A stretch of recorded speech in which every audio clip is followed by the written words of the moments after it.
Welcome to a world where shadows hold secrets, and every whisper could unravel a tale of darkness.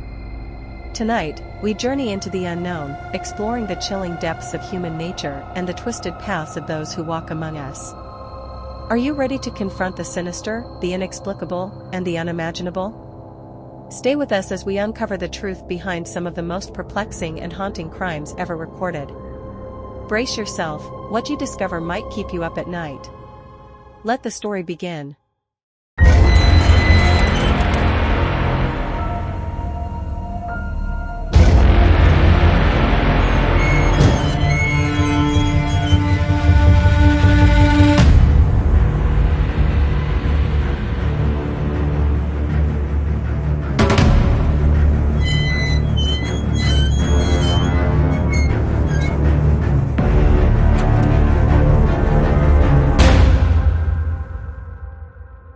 Friedrich Paul Fred Widmann. Patrolman Fred P. Widmann was shot and killed by burglars on Wednesday, October 11, 1908, while walking his beat. Widmann was the first Waterloo officer to die in the line of duty. Widmann was 30 years old and had served with the Waterloo Police Department for 2 years. No suspect was ever apprehended and his murder remains unsolved. Widmann's niece, Eunice Wilson, pieced together an account about her uncle's murder from Waterloo Courier archives and her private collection, which she has made available on the Iowa Gen Web Project website under Black Hawk County's history. Also included is a 2002 article written by Courier reporter Jeff Reinitz. Mystery surrounds officers' 1908 shooting. Compiled by Eunice Wilson using Waterloo Courier archives and private collection. Bleeding and lying on the ground in a back alley, night patrolman Friedrich Fred P. Widmann inched up the revolver and fired blindly in the direction of his unseen attackers. His police whistle, the turn-of-the-century equivalent of today's police radio, and his flashlight broken by the bullets that seconds earlier toppled him by surprise, the 30-year-old tower of a lawman crawled south out of the moonlit alley and onto Lafayette Street. It was 3:10 a.m. and at police headquarters a few blocks away, emergency policeman Tom Harmon and watchman J.K. McQuilkin heard moaning. They followed the sound to the wounded officer reclining on one elbow. "I am getting cold, and I have awful pain in my stomach," Widmann said, according to newspaper accounts at the time. A quick examination at the police station determined the wounds would be fatal. "Tell the other fellows that I wish them good luck, though I have had bad luck," Widmann told, then, Police Chief E.A. Layton from his hospital bed. And so 11 hours later, on October 11, 1908, Widmann passed away at Presbyterian Hospital. And so 11 hours later, on October 11, 1908, Widmann passed away at Presbyterian Hospital. He was the first police officer in Waterloo killed in the line of duty, and only the third person to be murdered in the city since it incorporated in 1868. More than 90 years later, the killing remains a mystery. Although they likely have met their own end with the passage of time, Widmann's killers escaped and were never brought to justice. Investigative records of the shooting are no longer around. The alley, which runs parallel to Park Avenue and East 4th Street between Mulberry and Lafayette Streets, is still there, although some of its buildings and the tenants have since changed. 13 officers. Widmann, an overgrown man with a boyish charm, came from a German family. He grew up in Fox Township and a farm near Raymond and was a member of Emmanuel Lutheran Church. He worked in the coal business and spent 6 years at Wangler Drug Company before joining the police department in 1906. The Waterloo Police Department had 13 regular officers and 1 special agent.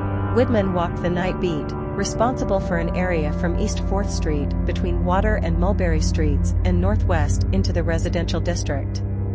Most nights a bulldog named Togo accompanied Widmann on his rounds.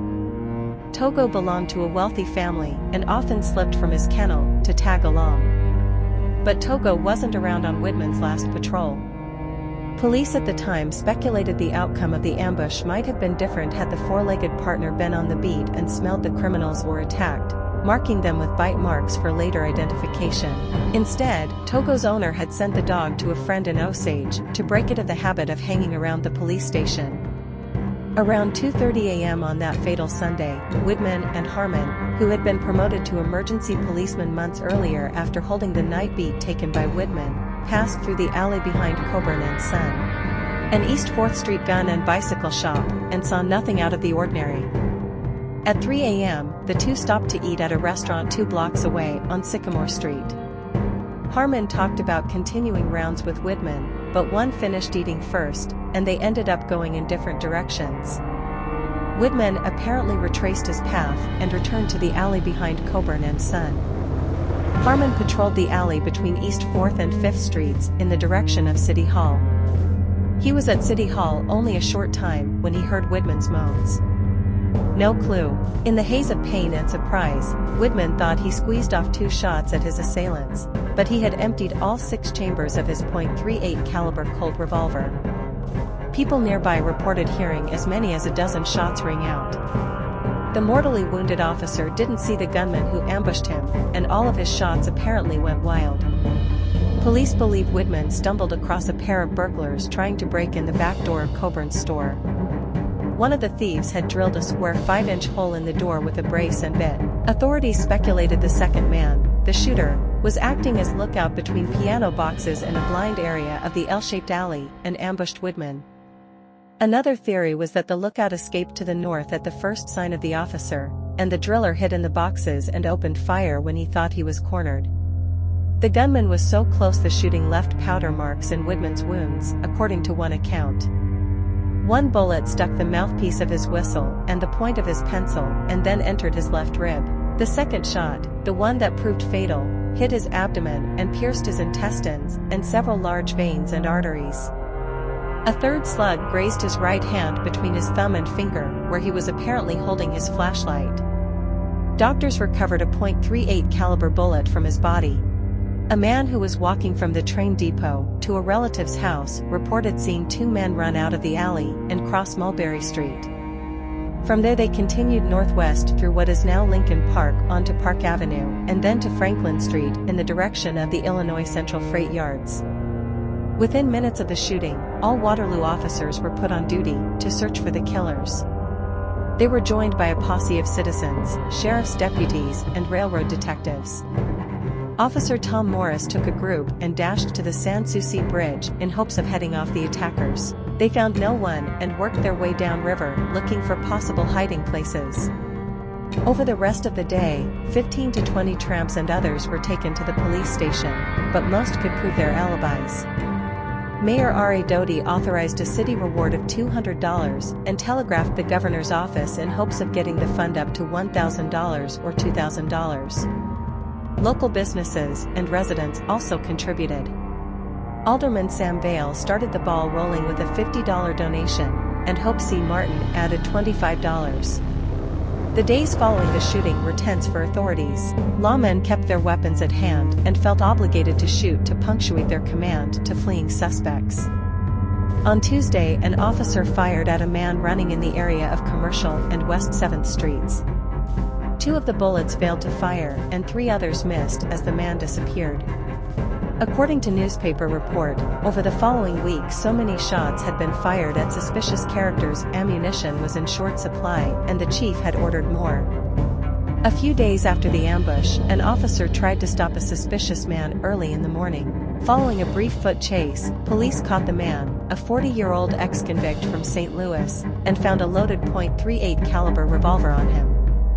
The gun was in a holster marked Grand Jury Exhibit, State vs. Joe McKinney. Police said they didn't think the man was connected to Widman's death. Officers chased and fired on 2 men in Cedar Falls, but they escaped.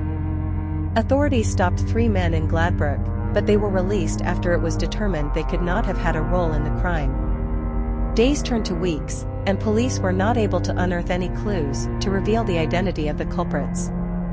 Widman couldn't give a description of the man who fired at him from the boxes, and the burglars took their tools and weapons when they fled.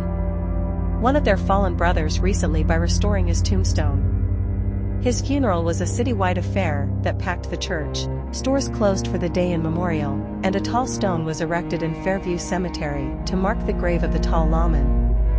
Waterloo police officers helped restore the grave marker of slain policeman Fred Widman, the first Waterloo police officer to be killed in the line of duty. But almost 100 years of wind, rain, and snow weathered the headstone. The name and dates of birth and death carved into the rock are still legible, but the rest of the inscriptions, a design at the top and passages in German on the sides, faded until they were unreadable. Widman died unmarried and without children. A niece born after his death is his only relative still living in the area. Waterloo officers are planning a memorial service later this year to mark Widman's death. Thank you for tuning in to our channel, where we delve into the darkest corners of human nature and unravel the mysteries behind of the most notorious crimes. We hope our stories have captivated your interest. Don't forget to like, subscribe, and hit the notification bell to stay updated with our latest content. Stay vigilant, and remember, the truth is often stranger than fiction. Until next time.